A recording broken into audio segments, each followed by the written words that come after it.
2020년 5월 10일 주일 예배를 우리 하나님께 드리도록 하겠습니다. 신앙 고백하심으로 예배를 드리겠습니다. 전능하사 천지를 만드신 하나님 아버지를 내가 믿사오며 그 외아들 우리 예수 그리스도를 믿사오니 그는 성령으로 잉태하사 동정녀 마리아에게 나시고 본디오 빌라도에게 고난을 받으사 십자가에 못 박혀 죽으시고 장사한 지 사흘 만에 죽은 자 가운데서 다시 살아나시며 하늘에 오르사 전능하신 하나님 우편에 앉아 계시다가 저리로서 산자와 죽은 자를 심판하러 오시리라. 성령을 믿사오며 거룩한 공회와 성도가 서로 교통하는 것과 죄를 사하여 주시는 것과 몸이 다시 사는 것과 영원히 사는 것을 믿사옵나이다. 찬송가 210장 찬송하시겠습니다. 찬송가 210장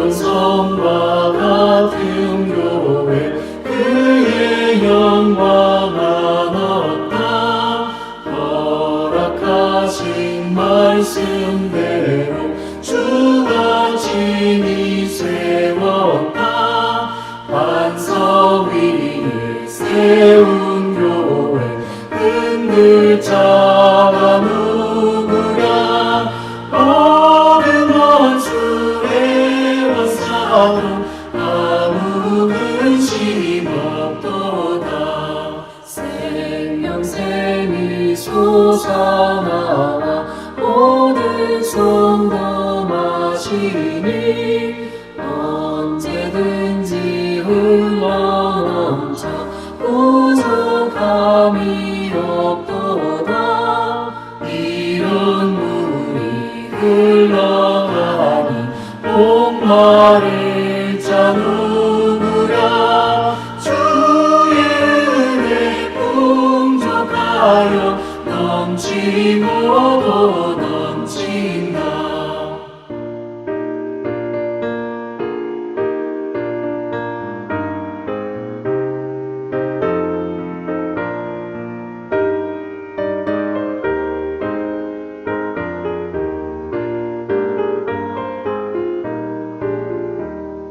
주의 은혜 내가 받아 시온 백성 되는 때 세상 사람 비방해도 주를 찬송하리라 세상 얻는 모든 영광 마지막에 같으나 주의 자녀 영원 무궁하도다. 아멘.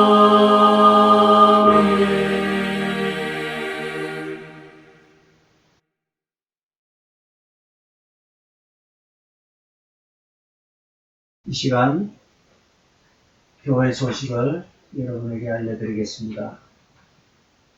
비상 상황을 맞이하는 성도의 자세로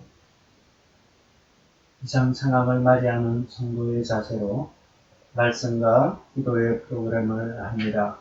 말씀은 매일마다 하루 3장, 주일은 5장, 1년 1독을 기본으로 합니다. 그러나 더 읽으셔도 되겠습니다.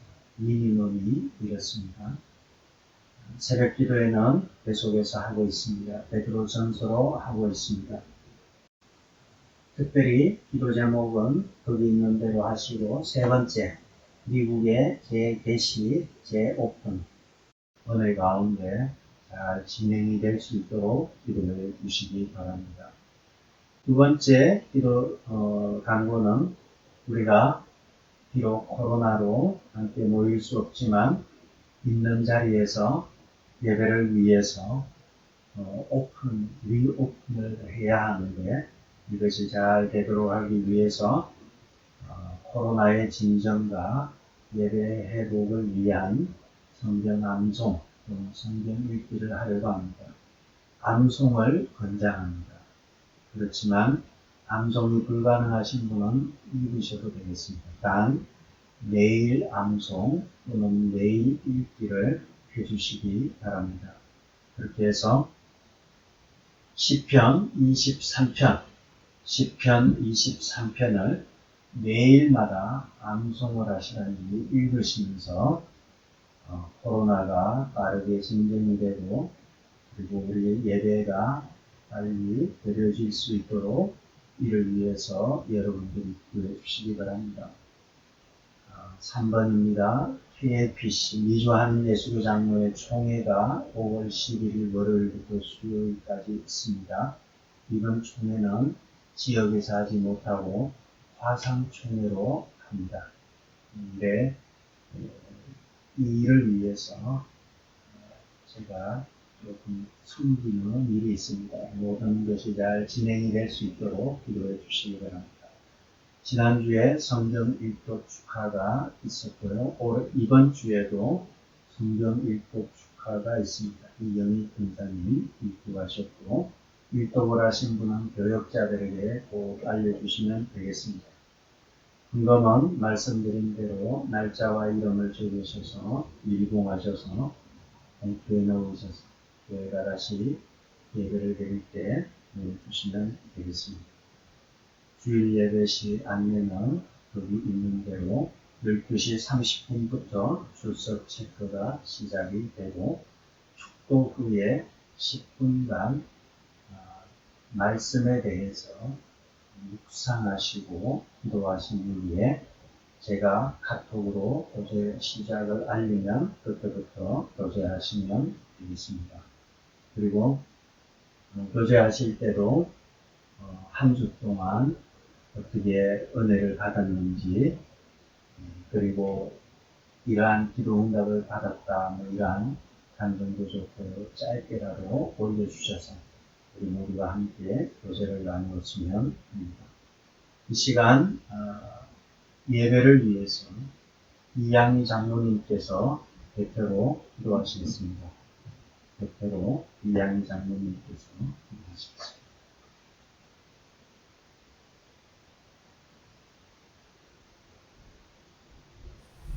기도하시겠습니다. 천지 만물과 사람을 창조하신 하나님, 예수님을 이 땅에 보내시어 우리를 구원하시고 우리를 자녀 삼으신 아버지, 우리와 함께 하시는 임마누엘의 하나님, 모든 감사와 찬송과 영광을 받으시옵소서. 저희 베이직 교회가 어디서 어떤 모양으로든 신령과 진정으로 예배를 드리게 하여 주시고 저희 예배를 기뻐 받아 주시옵소서. 하나님, 매일매일 저희 자신을 돌아보며 회개하게 하여 주시옵소서. 불평, 불만으로 시간을 보내고 있지 않은지 돌아보게 하시고 주의 나라와 그 일을 먼저 구하지 않고 그 외의 것을 먼저 구하고 있는지 돌아보게 하시옵소서. 저희 모두를 기도의 자리로, 회개의 자리로 인도하여 주시옵소서. 하나님, 병균이 온 세상을 다 덮어 저희를 묶어두고 있습니다. 그런 중에도 저희 베이직 교회를 병으로부터 지켜주심을 감사합니다. 저희가 교회를 가지 못하지만 도리어 새벽 기도회에 불이 붙어 더 많은 성도가 참여하고 열심으로 기도하게 하심을 감사합니다.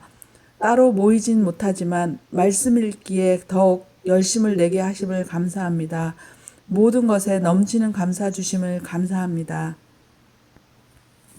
하나님, 전염병에 감염되어 고생하는 이들에게 고통을 줄여주시고 주님의 터치로 몸과 영이 회복되게 하여 주시옵소서. 이 중에도 일을 다니며 감염된 환자들을 돌보는 모든 이들을 병으로부터 지켜주시옵소서.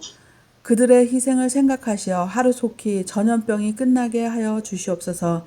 집에서 쉬고 있는 이들도 건강을 지켜주시고 경제적으로 어려움이 없게 하여 주시옵소서. 선교사님들과 선교지에도 주님의 보호하심이 늘 같이 하시길 기도합니다. 오늘 어머니 날을 맞아 서로 보진 못하지만 감사한 마음이 전달되게 하시고 성도들 간도 보지는 못하더라도 사랑하는 마음이 잘 전달되게 하여 주시옵소서.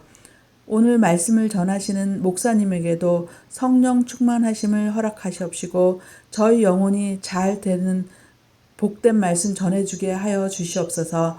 하루속히 교인 모두가 만나서 예배를 함께 드리길 기도드리며 모든 말씀 우리를 구원하신 예수님 이름으로 기도드립니다. 아멘. 오늘 말씀은 베드로전서 2장 10절 9절의 말씀을 같이 보도록 하겠습니다. 베드로전서 2장 9절과 10절입니다. 같이 읽겠습니다. 그러나 너희는 택하신 족속이요 왕같은 제사장이요 거룩한 나라요 그의 소유된 백성이니 이는 너희를 어두운 데서 불러내어 그의 기이한 빛에 들어가게 하신 이의 아름다운 덕을 선포하게 하려 하신다. 너희가 전에는 백성이 아니더니 이제는 하나님의 백성이요 전에는 건물을 얻지 못하였더니 이제는 건물을 얻은 자니라. 아멘. 우리가 지난 한 주 동안 베드로전서 1장에서 오늘 보는 2장 10절까지 말씀을 한 주 동안 보아왔습니다. 베드로전서를 보면서 여러분 새벽에 참석하지 못하신 분들을 위해서 간단히 말씀을 드리면 베드로전서는 로마 제국의 네로 황제의 핍박 아래서 성도들이 어떻게 고난을 넉넉히 통과할 수 있을까에 대해서 베드로가 말씀을 편지를 쓴 내용입니다. 베드로는 이 극심한 고난 가운데서 역경 가운데서 또 절망스러운 가운데서 결사적으로 오직 하나님의 말씀을 붙들고 몸부림칠 때에 하나님의 말씀이 살아있는 것을 발견하게 된다고 말씀하고 있습니다. 이 하나님의 말씀은 우리를 거듭나게 하며 썩어질 육체와 달리 하나님의 말씀은 영원하다는 것을 베드로는 베드로전서 1장 23절에서 25절까지 말씀하고 있습니다. 너희가 거듭난 것은 가로 열고 많은 얘기가 있지만 다 가로로 치고요. 너희가 거듭난 것은 살아있고 항상 있는 하나님의 말씀으로 되옵니다. 거듭난 것이 하나님의 말씀으로 되었고 24절에 모든 육체는 풀과 같고 영광은 풀의 꽃과 같다. 24절의 말씀도 갈로로 다 치시고 25절로 가시면 모든 육체는 풀과 같고 영광은 풀의 꽃과 같지만 주의 말씀은 새색으로 있도다. 너희에게 전한 복음이 곧 이 말씀이다. 베드로는 하나님의 말씀이 우리를 거듭나게 하며 또한 2장에 가서요 하나님의 말씀이 우리로 하여금 한나나이처럼 신령한 것을 사모할 뿐만 아니라 하나님의 말씀이 우리를 성장하게 함을 말씀하고 있습니다. 따라서 베드로 사도는 하나님의 말씀과 성도와의 관계에 대해서 말하고 있으며 이 말씀이 우리를 극심한 고난과 역경과 절망 가운데서 우리를 구원해내고 그리고 거듭나게 하며 성숙하게 하고 성장하게 할 것을 말하고 있습니다. 오늘 그 중에서 본문 2장 9절에서 10절에서는 예수 믿는 사람들의 정체성에 대해서 말하고 있습니다. 예수 믿는 사람은 어떤 사람들인가 거기에 대해서 가장 분명하게 그리고 구체적이고 정확하게 우리가 누구며 하나님 앞에서의 특권이 무엇인가를 보여주고 있습니다. 우리는 택하신 족속이고 우리는 왕같은 제사장들이고 우리는 거룩한 나라입니다. 우리는 하나님의 소유된 백성입니다. 우리가 누구인가에 대해서 말씀하고 있고 그 특권을 잘 보여주는 본문입니다. 성경에서 가장 위에 대해서 하나님의 백성에 대해서 가장 잘 표현한 본문인 것 같습니다. 하나님께 나아가는 것이 그래서 오늘 우리가 함께 은혜 나누고자 하는 말씀은 하나님께 나아가는 것이 얼마나 얼마나 중요하고 그리고 하나님께 어떻게 나아가는지 그리고 마지막으로 오늘 우리가 읽은 대로 우리의 정체성은 무엇인지 이렇게 세 가지로 같이 살펴보면서 오늘을 가도록 합니다. 먼저 하나님께 나아가는 것이 얼마나 중요한가를 같이 보자. 여러분 인간이 강해 보여도 우리가 재난을 겪으면 굉장히 무기력해짐을 느낍니다. 쓰나미 앞에서 일본이 무기력하게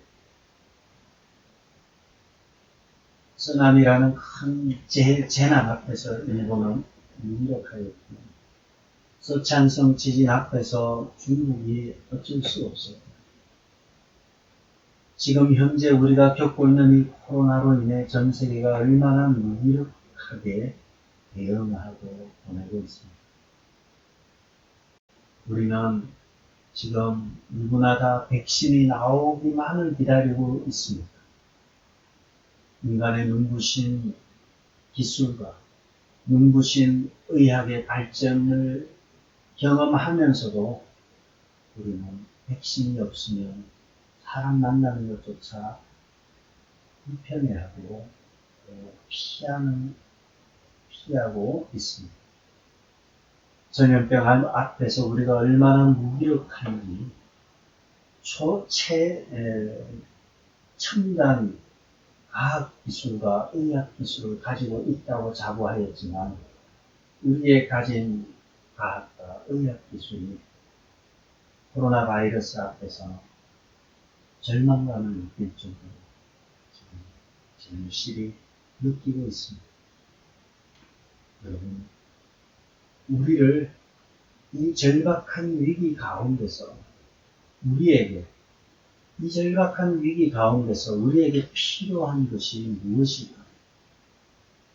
전염병이 창궐하는 이러한 비상 상황에서 과연 우리에게 필요한 것이 무엇일까? 발달된 의학 기술이 필요하죠. 그러나 지금의 상황에서는 그조차도 무기력해 보입니다. 우리는 말씀을 통해서 답을 찾으려 합니다. 성경에 보면 위기 가운데 절실히 필요한 것이 무엇인가 하면 하나님과 의사소통을 할 수 있는 사람이 필요합니다. 하나님과 대화하고 하나님과 대화 나누며 의사소통할 사람이 필요하고 이 사람이 세상을 살리고 우리를 살릴 수 있습니다. 하나님은 소돔과 고모라 성을 멸망시킬 것을 아브라함에게 말씀하셨습니다. 아브라함은 조카 롯을 생각하여서 하나님과 협상을 합니다. 하나님, 의인이 50명이 있을지라도 멸망하시겠습니까? 이렇게 의인이 50명이 있을지라도 멸망하시겠습니까? 이렇게 묻었을 때 하나님이 50명이 있으면 멸망시키지 않는다고 했습니다. 그러자 45명이 있으면 멸망시키겠습니다. 아브라함은 계속해서 40명, 30명, 20명, 10명이 있어도 멸망시키겠습니까? 이것이 창세기 18장 32절에 보면 아브라함이 이르되 주는 노하지 마옵소서 내가 이것만 더 아뢰리이다. 거기서 의인 10명을 찾으시면 어찌하려 하시나요? 만약에 소돔과 고모라에 의인 10명 있으면 어찌겠습니까? 물었을 때 주님의 대답은 내가 10명으로 말미암아 멸하지 아니하리라. 10명이 없어서 소돔과 고모라는 멸망을 당합니다. 소돔과 고모라의 멸망과 롯의 가족의 구원을 아브라함은 알고 있었습니다. 의인이 없어서 소돔은 멸망하였습니다. 의인이 없어서 소돔과 고모라는 멸망하였습니다. 저는 오늘 예배에 참석한 여러분들이 하나님이 찾으시는 의인이 되시기를 주의 이름으로 축복합니다. 하나님은 여러분을 보시고 우리를 살려주시는 것입니다. 하나님은 아브라함을 보시고 롯의 가정을 기억하셨어요. 바울은 제수의 신분으로 로마로 끌려가는 제수의 신분으로 배를 타고 로마로 가고 있었습니다. 그러나 유라굴로라는 미친 광풍을 만나게 되고 이 거센 바람과 폭풍 앞에서 미친 바람과 폭풍 앞에서 얼마나 힘이 들었는지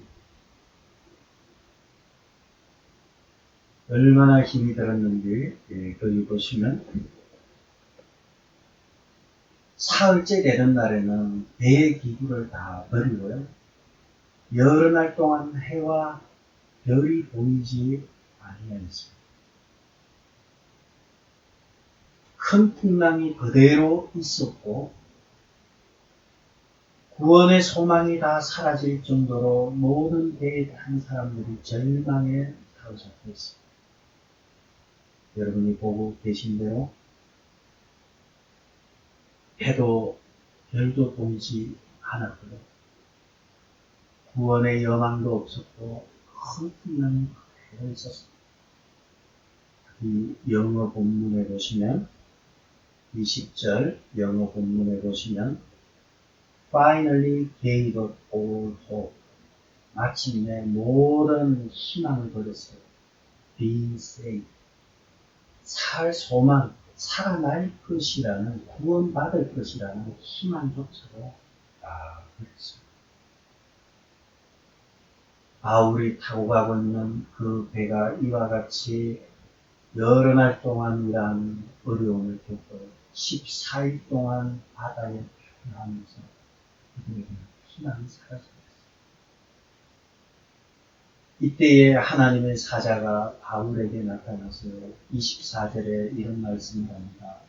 바울아 두려워하지 말라. 내가 가이사 앞에 서야 하겠고 또 하나님께서 너와 함께 하는 자를 다 내게 주셨다 하였습니다. 하나님께서 너와 함께 항해하는 자들을 다 내게 주셨다. 너에게 너와 함께 있는 사람을 다 주셨답니다. 그래서 이 34절에 보시면 너희 중 머리카락 하나도 잃을 자가 없으리라. 바울이 그들에게 같이 항해하는 사람들에게 음식 먹기를 권하면서 하는 말이 머리카락 하나도 잃을 자가 없을 것이다. 우리가 이것을 보면서 알 수 있는 것이 무엇입니까? 위기를 겪었을 때, 위기를 겪었을 때, 위기를 당할 때에, 재난 가운데에, 위기의 상황 가운데 필요한 것은 좋은 배가 필요한 것이 아니라 그리고 모든 폭풍을 넘어설 수 있는 큰 배가 필요한 것이 아닙니다. 하나님과 소통할 수 있는 사람이 필요합니다. 위기 상황 가운데, 재난 가운데서 공부 잘하고 좋은 학교 나오고 좋은 직장 가지고 훌륭한 자격증을 가진 것이 대단해 보이지만 위기 가운데서, 재난 가운데서는 아무 소용이 없습니다. 위기의 상황에 정말 필요한 사람은 하나님과 대화할 수 있는 사람, 하나님과 소통할 수 있는 사람이 필요합니다. 그 사람만 있으면 그 가정이 살고 그 사람 때문에 그 직장이 살고 그 사람 때문에 그 교회가 살고 국가가 삽니다. 여러분 때문에 미국이 복을 받고 여러분 때문에 한국이 복을 받고 여러분 때문에 주변이 복을 받는 일이 나타납니다. 지금 어려운 위기 가운데 저는 여러분이 이 어려운 가운데서 위기를 구할 하나님과 소통하는 사람이 될 줄로 믿습니다. 여러분은 위대한 사람입니다. 여러분은 하나님 앞에서 이 어려운 위기를 놓고 기도할 수 있는 의인이고 몇 안 되는 의인이라고 저는 확신합니다. 여러분, 세상을 구원할 것은 정치인이 아니라 그분들입니다. 하나님을 믿는 우리 백성들이, 하나님을 믿는 우리 백성들이 세상을 구원할 위기를 구원할 그러한 사람이 되는 것입니다. 저는 바로 여러분이 하나님과 의사소통하면서 위기를 구할 사람도 있습니다. 그렇다면 우리가 하나님과 의사소통할 수 있는 사람이 되기 위해서 무엇을 알아야 하는가, 그것을 같이 살펴본다. 의사소통할 수 있는 사람이 알아야 할 것이 있습니다. 오늘 본문에 보면 예수를 믿는 한 사람 한 사람이 바로 하나님과 의사소통할 수 있는 자격, 라이센스를 갖춘 사람입니다. 우리는 하나님과 대화할 수 있는 사람입니다.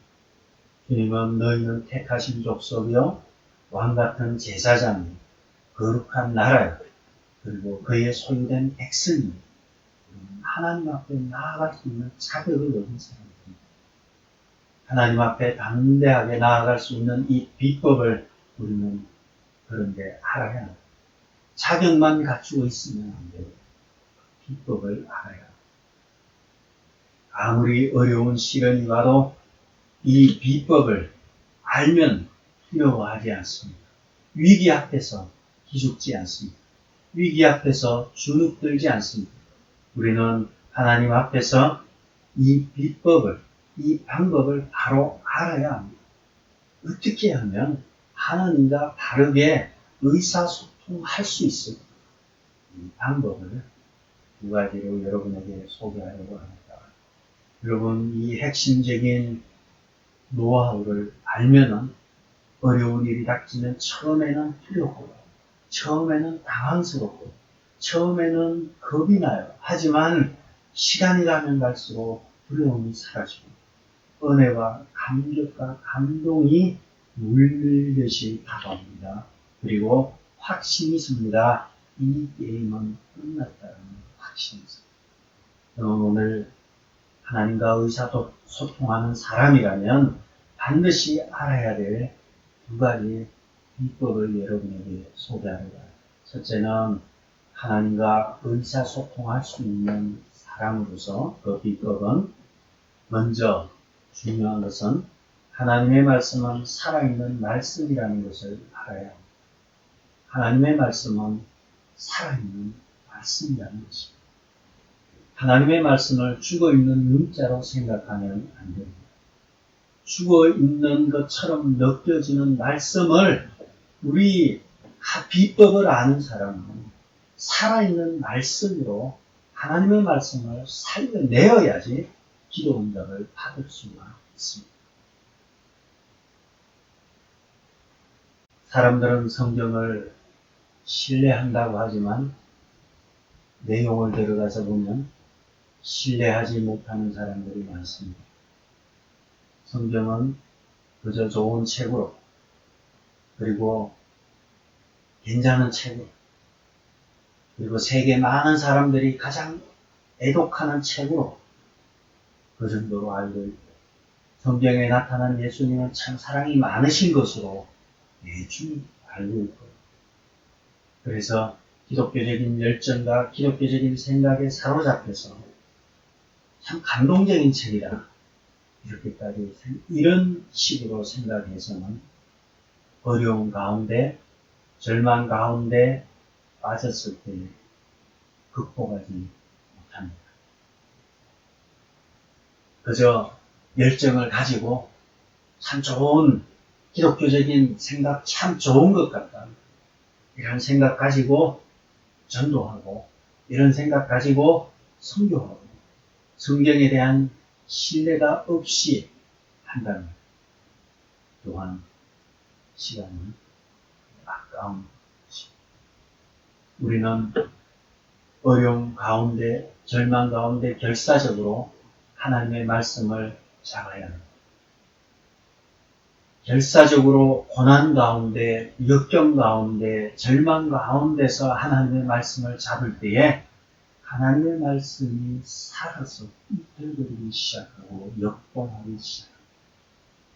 그래서 살아있는, 항상 있는 하나님의 말씀으로 거듭난다는 입장 23절 말씀처럼 하나님의 말씀이 꿈틀거리고 살아있습니다. 그리고 결사적으로 매달릴 때에 응답이 이루어집니다. 그래서 성경이 이루어지는 것을, 말씀이 성취되는 것을 확인하게 됩니다. 깊은 절망 가운데 숨조차 쉴 수 없을 정도로 깊은 바닷 가운데서, 심지어 하나님이 나를 버리시나 느낄 정도로 깊은 바닷 가운데서 하나님의 말씀 붙들고 매달릴 때에 말씀이 살아서 움직이기 시작하고 기도가 응답되기 시작합니다. 응답되는 기도가 반복되기 시작하고요. 그리고 어느 순간 예배 중에 가슴이 뜨거워지고 눈물이 나고요. 그리고 기도하고 싶고 기도의 새로운 맛을 보게 되는 것입니다. 우리가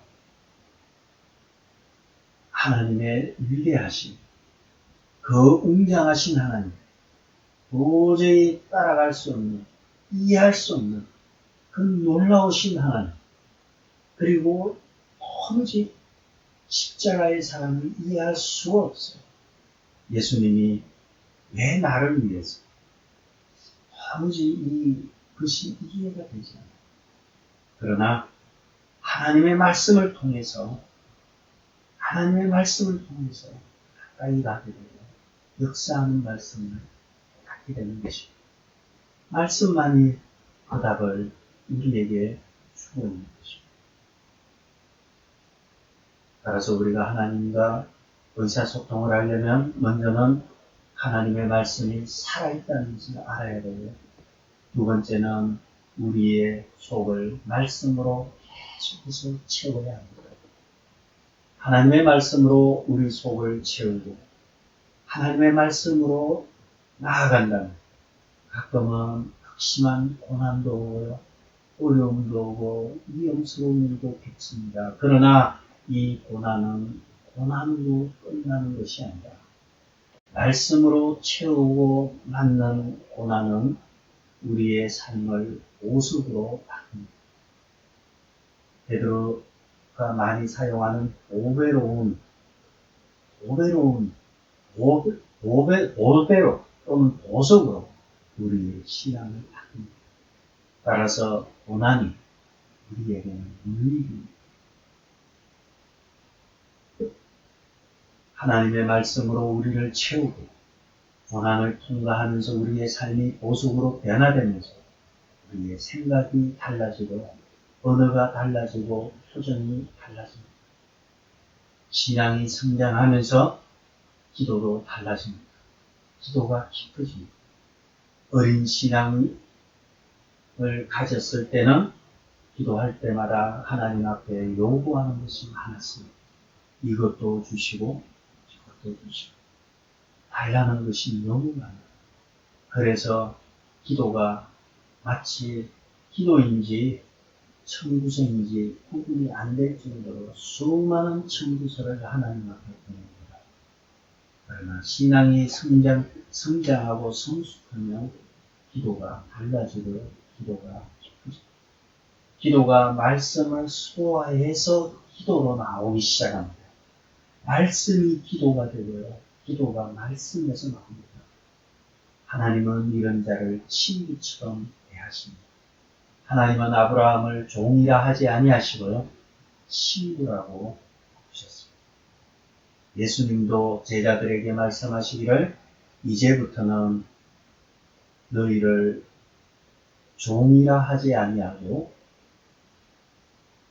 이제부터 너희를 종이라 하지 아니하리니 너희를 친구라 하였노라.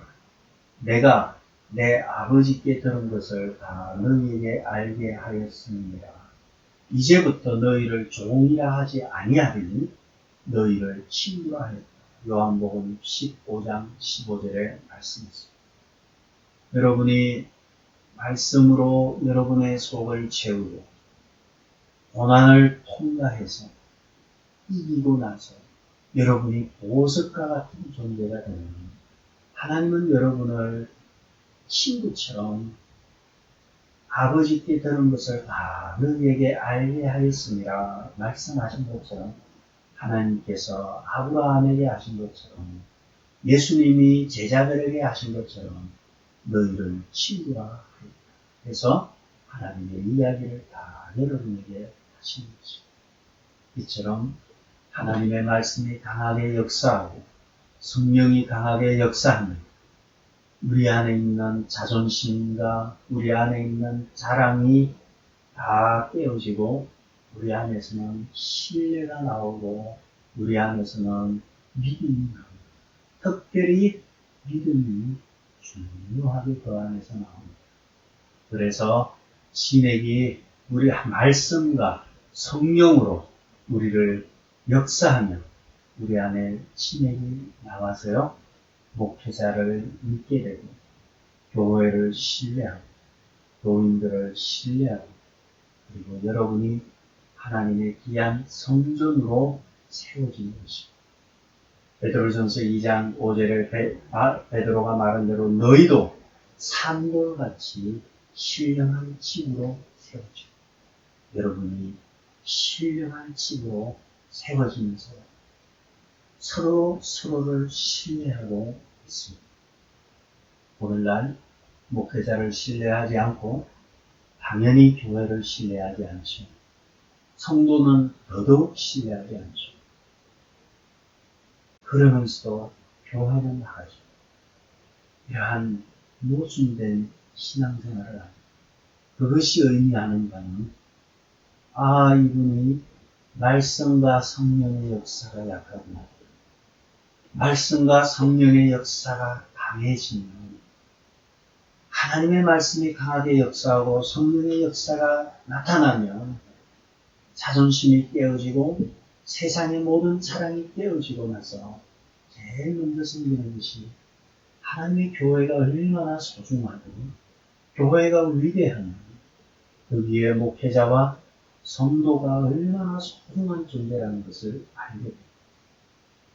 이러한 신뢰가 나타나게 됩니다. 더 나아가서 예배 시간이 기대가 됩니다. 예배 시간에 하나님의 임재가 나타나고 예배 시간에 하나님의 영광이 나타나고 예배 시간에 말할 수 없는 영광과 환희가 생깁니다. 이것은 교인들도 마찬가지죠. 여러분, 하나님은 하나님의 임재와 성령의 충만한 역사가 나타나면서 말할 수 없는 은혜와 기쁨이 눈밀듯이 나오고 예배 가운데 놀라운 역사가 나타나게 되는 것입니다. 저는 이러한 예배를 통해서 여러분이 세상과 나는 강고롭고 속한 주만 보이도다 이 찬양처럼 세상과 나는 강고롭고 주님만 바라보는 영광스러운 예배가 그리고 성도들 간의 신뢰와 성도들 간의 사랑이 나타나는 것입니다. 우리 교회가, 베이직 교회가 이러한 단계에 와 있다고 확신합니다. 서로가 서로를 사랑하고 신뢰하고 위해주는 것이 많이 보입니다.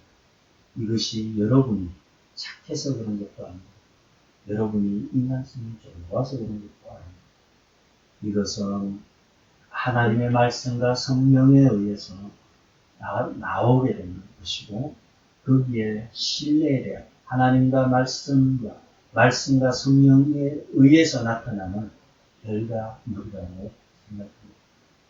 하나님의 말씀과 성령에 더 의지해서 나아간다면 더 큰 사랑과 더 큰 축복이 나타날 것입니다.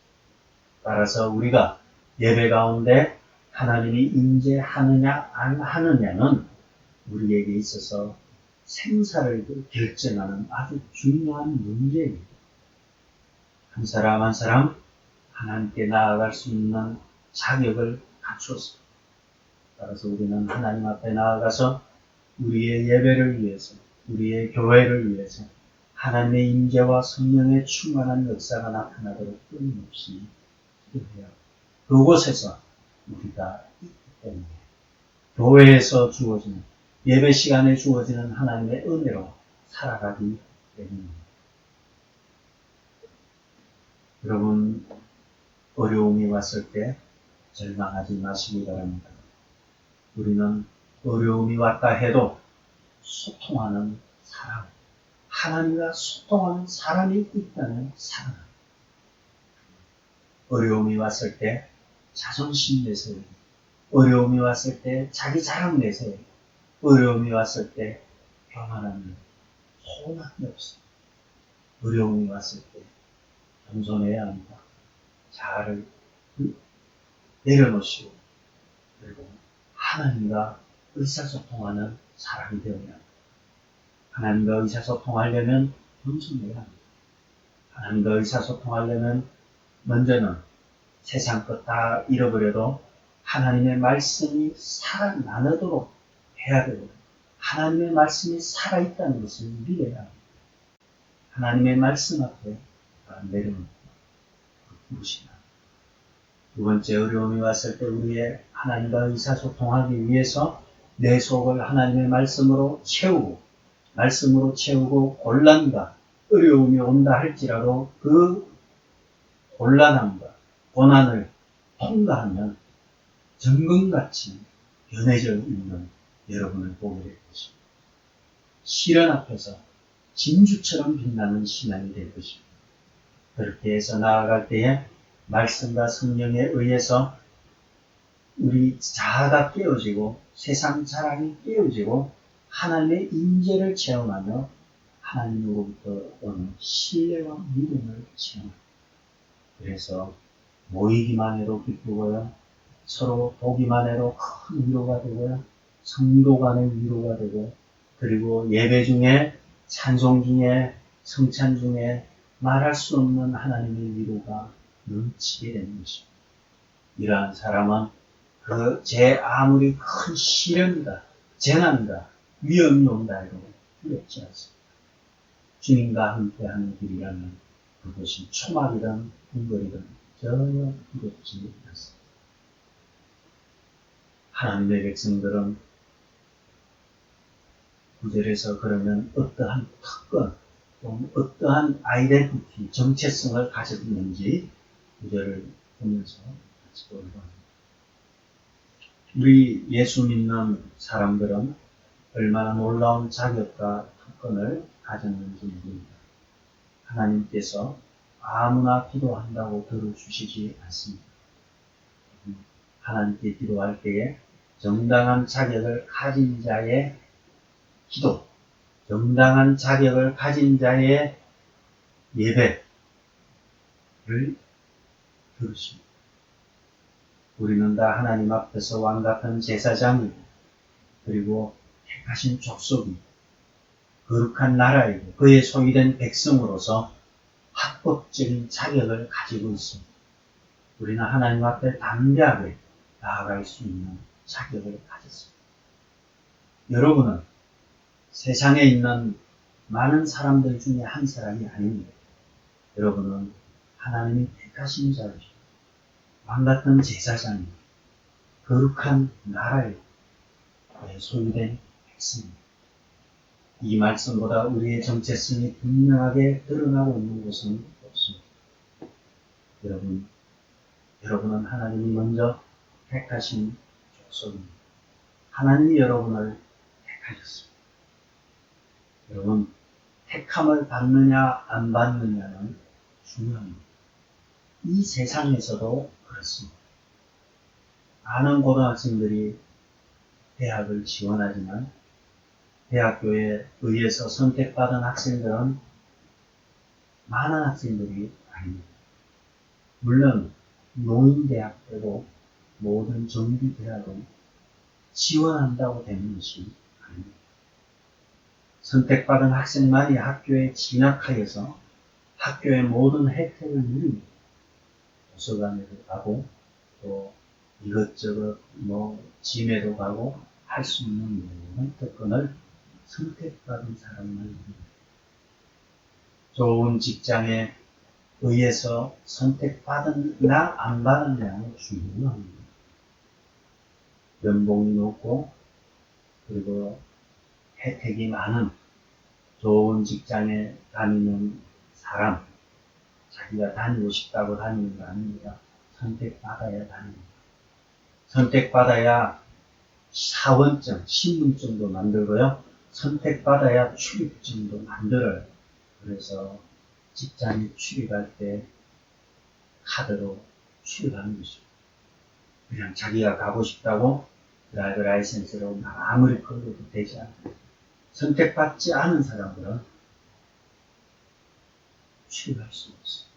마찬가지입니다. 우리는 하나님 앞에서 선택을 받았어요. 내가 선택해서 되는 문제가 아닙니다. 주님이 우리를 선택하시고 우리에게 자격을 주셨습니다. 우리에게 신분증을 주셨습니다. 그 자격증 가지고 하나님의 존전에 나아갈 수가 있습니다. 아무나 들어가는 것이 아닙니다. 자격을 갖춰야 됩니다. 택함을 받은 자가 하나님의 존전에 들어갑니다. 우리가 여러분의 직장에서 또 우리 주변에서 다 같이 이 지구에 삽니다. 저도 지구에 살고 있고 여러분도 지구에 살고 있습니다. 다 같이 지구에 살아요. 그리고 어제도 바꿔요. 오늘도 보고요. 이제 다시 직장에 가면 직장에서 또 바꿉니다. 그러나 세상에 사는 그 사람과 똑같이 세상에 살아가고 있지만 우리와는 차원이 다릅니다. 지금 우리는 이 지구에 살고 있습니다. 그러나 선택을 받고 이 지구에 사는 사람과 선택을 받지 못하고 지구에 사는 사람은 다릅니다. 하나님의 선택받은 은혜를 받고 육체로 사는 것은 사는 것과 은혜를 받지 못하고 육체로 사는 것과는 다릅니다. 지금은 같이 보고 지금은 그냥 식사도 같이 하고 지금은 친구처럼 얘기 나누지만 그렇지 않아요. 여러분 한국에서 중고등학교 시절을 보낸 분 알지만 고등학교 때 다 같이 그냥 친구인 줄 알아요. 다 같이 친구인 줄 알고 같이 고등학교 다니고 같이 밥 먹고 그냥 편안하게 삽니다. 그러나 대학을 가게 되면 모든 물이 달라져요. 지금 같이 밥 먹는다고 친구가 아닙니다.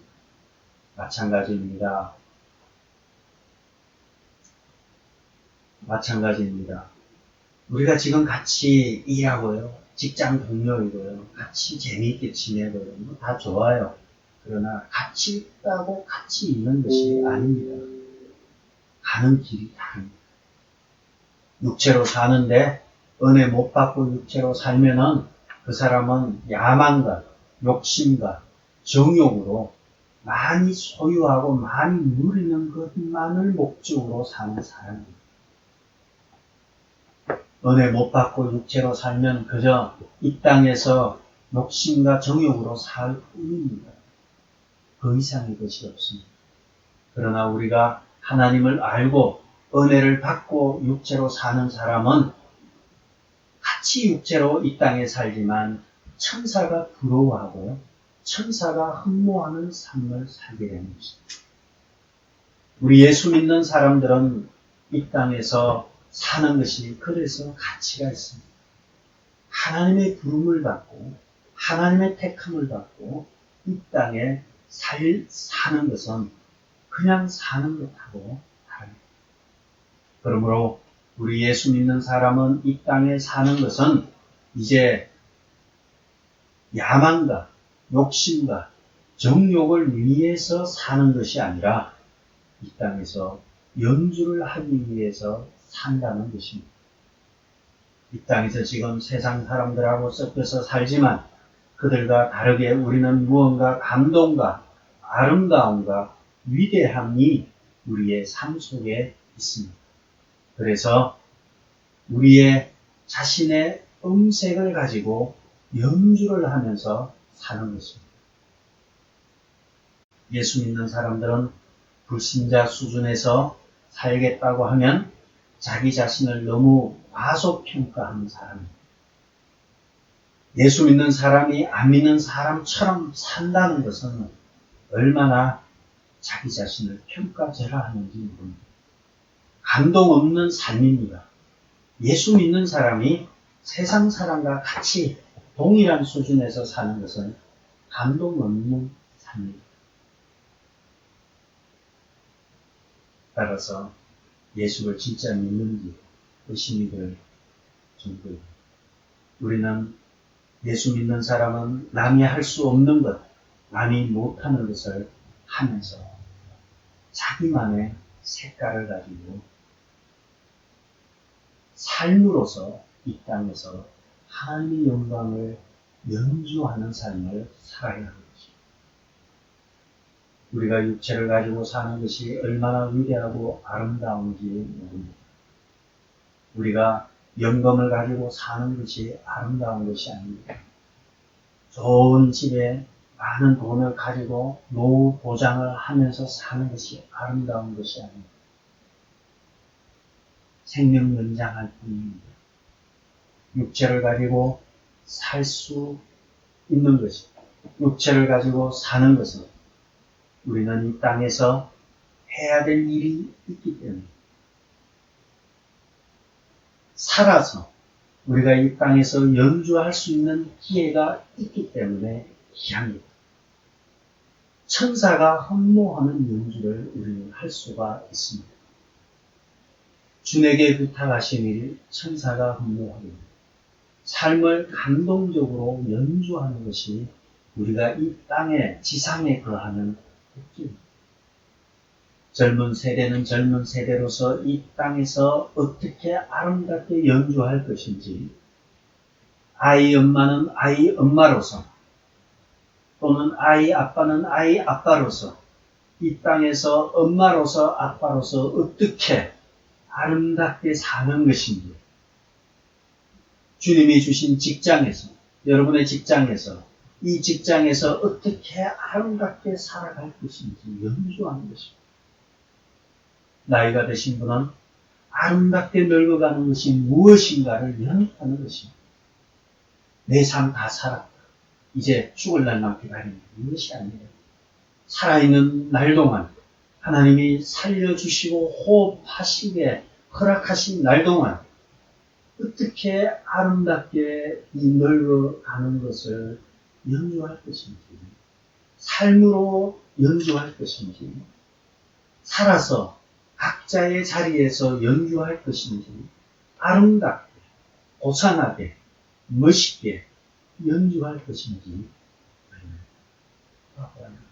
따라서 살아서 있다는 것이 얼마나 큰 축복입니다. 주님이 내게 나만의 음색을 넣어서, 나만의 음색을 넣어서 연주하기를 원하고 계십니다. 따라서 무조건 살아야 합니다. 우리에게 주어진 인생을 나만의 음색으로 아름답게, 위대하게, 그리고 고상하게 연주해야 합니다. 여러분은 택하신 족속입니다. 택하신 족속으로 이 땅에서 이러한 아름다운 삶으로서 여러분을 연주하십니다. 두 번째, 여러분의 정체성, 우리의 정체성은 왕 같은 제사장입니다. 왕이면 왕이지, 왕과 제사장은 다르죠. 삼중직이 왕과 제사장과 선지자인데 왕 같은 제사장으로 왕은 무엇입니까? 왕은 다스리는 권세를 의미합니다. 따라서 이전에 태초에 하나님이 천지를 창조하시고 사람을 창조하실 때에 삼위 하나님께서 우리의 형상을 따라서, 우리의 모양을 따라서, 우리의 이미지를 따라서 사람을 만들자 해서 삼위 하나님이 우리를 만드시고 나서 하신 말씀이 무엇입니까? 너희는 모든 짐승과 수목의 이름을 짓도록 하시고, 그리고 만물을 다스리라. 만물을 다스리라. 이 다스리는 것이 바로 왕의 이름입니다. 왕직은 다스리는 것입니다. 그러나 우리가 하나님 앞에 죄를 지음으로 인해서 죄로 말미암아 그것이 깨어졌어요. 그런데 우리 주님께서 오셔서 다시 죄와 사망의 권세를 깨뜨리고 십자가에 죽으시고 부활하시며 다시 우리는 왕같은 자리에 올랐습니다. 그래서 우리는 죄와 사탄을 다스리고 맞서고 지배할 수 있습니다. 죄를 다스리고 또 우리는 하나님이 주신 지혜로 죄의 본성을 알고 마귀의 대결을 압니다. 따라서 하나님께서 주신 왕직으로서 우리는 다스려 끌려다니시지 마시고 하나님이 주시는 지혜를 가지고 이 어둠의 세력, 사단의 세력을 마귀의 대결을 분별하면서 다스려라. 또는 그리고 우리에게 왕같은 제사장직을 허락하셨습니다.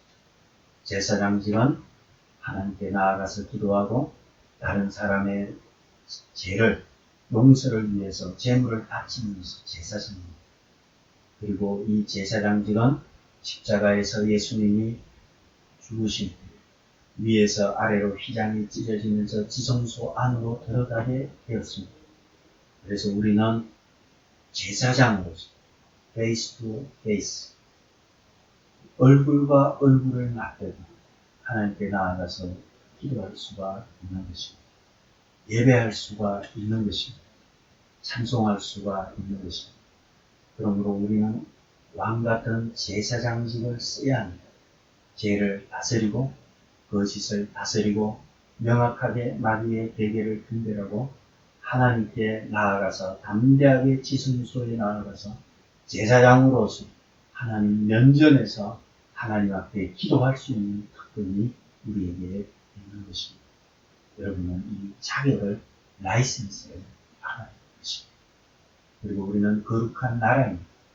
여러분 거룩한 나라라는 것은 예배드리는 백성을 의미합니다. 이스라엘은 예배하는 백성이었습니다. 우리가 예배드릴 때 하나님이 임재하십니다. 예배드리는 백성이 거룩한 나라입니다. 예배 가운데 하나님 임재하시고 예배 가운데 임재하시면 축복 주시고 치료하시고 위로해 주십니다. 따라서 예배에 하나님의 임재와 성령의 충만함을 사모해야 된다고 여러분에게 말씀드렸습니다. 따라서 하나님의 임재가 나타나면 감동이 임하고 마음이 뜨거워지고 기적이 일어나게 되고 병고침이 일어나게 됩니다. 따라서 예배에는 자연스럽게 감동과 감격과 눈물과 기적과 치유와 회복이 나타납니다. 그러므로 예배를 반드시 드려야 합니다. 예배 안에 이러한 복들이 담겨져 있습니다. 예배 안에는 다시 한번 말씀드리지만 예배 안에는 감격이 있고 감동이 있고 마음이 뜨거워지고 기적이 있고 치유가 있습니다. 우리는 함께 모여서 주님의 이름을 찬양하고 주님의 이름을 경배하며 예배드릴 때 이러한 은혜가 있는 것. 따라서 우리는 다시 모여서 예배드리는 것을 소망하며 또 기대해야 하는 것입니다. 예배 가운데 놀라운 치유와 축복의 역사가 나타나기 때문입니다. 네 번째 우리의 정체성은 그의 소유된 백성입니다. 우리는 하나님의 가장 중요한 소유입니다. 재산 1호가 바로 우리가 되는 것입니다. 하나님에게 우리가 재산 1호가 되는 것입니다. 출애굽기 19장 5절에 보면 이런 말씀이 있습니다. 출애굽기 19장 5절에 보면 세계가 다 내게 속하였나니 너희가 내 말을 듣고 세계가 다 내게 속하였나니 너희가 내 말을 잘 듣고 내 언약을 지키면 너희는 모든 민족 중에서 내 소유가 되리라. 너희가 내 말을 잘 듣고 내 언약을 지키면 하나님께서는 모든 민족 중에서 가장 소중한 소유물이 된다고 말씀하셨습니다.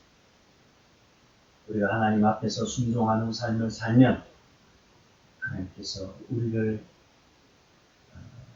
그의 소유 삼으시고 그리고 하나님의 귀한 소유물 보배로 삼으신다는 말씀입니다. 따라서 우리가 하나님을 사랑하고 이웃을 사랑하며 하나님께 예배드리는 것을 귀하게 여기신다면 하나님의 귀한 보물이 될 것입니다. 여러분이 하나님을 사랑하고 이웃을 사랑하고 하나님께 예배드리는 것을 귀하게 여기시고 나아가시는 여러분 되셔서 하나님의 소중한 보물이 되시기를 축복합니다. 결론입니다. 여러분은 놀라운 정체성을 가졌습니다.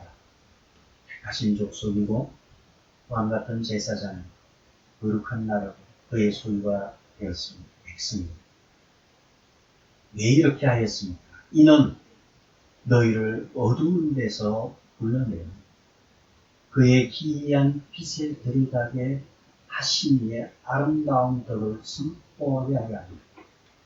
이렇게 여러분의 정체성이 이와 같이 네 가지로 나왔는데 이렇게 하신 이유는 여러분들을 어두운 데서, 흑암에서, darkness, 어두움에서 불러내어서 그의 기이한 빛, wonderful light, 놀라운 빛으로 인도하기 위해서, 인도하여 내신, 놀라운 빛으로 인도하여 내신 이의 아름다운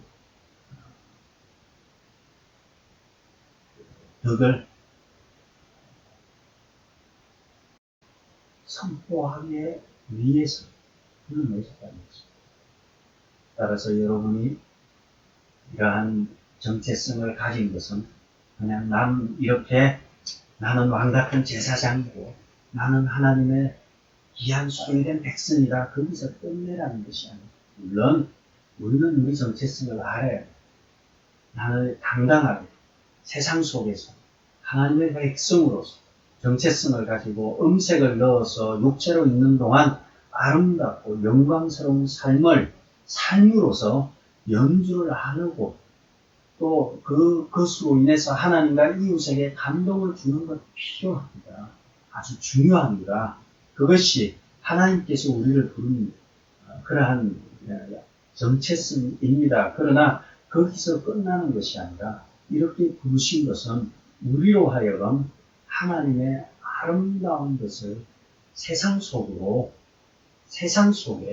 불신자들 속에 열방 가운데 하나님의 아름다움을 드러내기 위해서 불렀다는 것입니다. 따라서 우리는 이중적으로 보아야 합니다. 나 자신의 정체성을 보고 내가 어떻게 살아야 하고 나는 누구인가를 보아야 하고 두 번째, 그렇다면 나는 이런 정체성을 가지고 세상에서 어떻게 살아야 하느냐는 것입니다. 세상을 향해서 죄로 인해서 잃어버린 왕의 자녀들의 근세를 회복하여서 만물의 영장으로서 왕직을 가진 자로서 왕의 자녀로서 잃어버린 하나님의 영토를 확장하는 사명, 하나님의 나라를 확장하는 사명이 우리에게 있습니다. 그래서 우리의 사역의 현장에서 복음을 드러내고 하나님께로 인도하는 삶을 살아야 합니다. 나 하나 잘 살고 나 하나 정신 차리고 나 하나 아는 것이 중요한 것이 아니라 이제는 하나님의 나라 확장을 위해서 하나님의 놀라우신 하나님의 아름다움을 세상 속에 불신자들 속에 열방 속에 선포하는 삶을 살아야 한다는 것입니다. 여러분이 이 보배로운 삶을 보배로운 복음을 전할 때에 천국 문이 열리고 보배로운 복음을 전할 때에 사단이 결박되고 그리고 우리가 이 결박에서 끊어지고 자유함을 누려서 그래서 거룩한 나라, 하나님의 소유된 백성, 그리고 왕같은 제사장이 되는 것입니다. 하나님의 나라는 말에 있지 아니하고 능력에 있습니다. 복음 전파로 인해서 사단의 나라가 깨어지고 하나님의 나라가 힘있게 확장이 될 때에 사도행전에 나타나는 것처럼 기적과 영고침과 능력과 치유와 성령의 충만함과 놀라운 역사가 여러분의 삶 가운데 나타날 것입니다. 여러분다운 또는 여러분만이 할 수 있는 유일한 연주, 이 땅에 살아있는 게 하나님 앞에서, 사람들 앞에서 아름답고 부상한 연주, 삶으로서 하시는 여러분이 계시고, 세상 가운데서 이러한 여러분의 삶을 통해서 하나님의 나라의 아름다운 덕을 선포하시는 사명을 감당하시는 여러분 되시기를 주의 이름으로 축복합니다. 기도하겠습니다. 아버지 하나님, 오늘 우리의 정체성대로 우리가 하나님 앞에서 택하신 족속이고 왕같은 제사장이고 거룩한 백성이고 그의 소유된 백성임을 저희들이 보았습니다. 하나님의 자녀다 놀라운 정체성을 가지고 늘 우리 자신을 돌아보면서 하나님의 말씀에 우리의 전부를 걸면서 나아감으로 인해서 삶 가운데서 매일매일마다 승리하는 삶 살게 도와주시고, 그리고 세상에 살지만 세상의 지배를 받지 않고 세상 속의 그리스도인으로 승리하며 살아갈 수 있도록 은혜 내려 주시옵소서. 이번 한 주 동안도 우리 하나님 사랑하는 귀한 주의 자녀들을 돌보아 주시고 지켜주시고 보호하여 주옵소서. 코로나 질병에 걸리지 아니하도록 불꽃 같은 운동자로 지켜달라고 해주시며, 또한 시편 23편을 암송할 때마다 우리의 심령이 편안해지며 주님으로부터 내려지는 한없는 위로를 받게 도와 주옵소서. 우리가 다시 모여서 하나님 앞에 마음을 다하고 뜻을 다하고 힘을 다해서 예배를 드리고, 그 예배를 위해서 우리가 주님 빨리 이 질병이 전염된 종식되기 원합니다. 우리 하나님 빨리 종식되어서 다 함께 예배드릴 수 있도록 주여 은혜를 내려 주시옵소서. 이번 한 주 동안도 주님께서 사랑하는 귀한 자녀들 불꽃같이 지켜주시고 보호하여 주시옵소서. 이제는 우리 주 예수 그리스도의 은혜와 하나님의 크신 사랑과 성령님의 감동으로 교통하십니다. 말씀대로 오늘 말씀과 같이 우리의 정체성을 가지고 이 땅에서 살려고 몸부림치고 애쓰고 노력하는 사랑하는 귀한 주의 자녀들 머리에 지금으로부터 영원토록 함께 있을지어다. 이번 한 주 동안에도 승리하시는 여러분 되시기를 주의 이름으로 축복합니다. 감사합니다.